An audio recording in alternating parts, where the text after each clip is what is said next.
So how to perform bird dog? So Shivam will take the stance.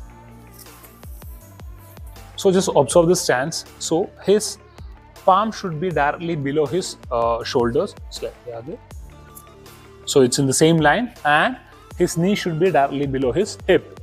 And the main thing you should pay focus is you have to keep your upper body straight and keep your head up, and it should be in a straight line. And you have to work this as a unit. It should be slightly tightened up before you start the exercise. So now you have to lift your opposite limbs, your left leg and the right hand at the same time, like this.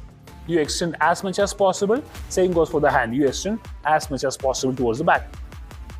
And while doing the exercise, he'll be keeping his upper body stable and straight and stiff for the entire range of motion. The common mistake people do is this. They don't keep the integrity of the spine. The spine will go up and down like this. No, you should keep it tight, steady and stable, and then only move your limbs like this and bring it back. Head neutral. Yes. And repeat the movement.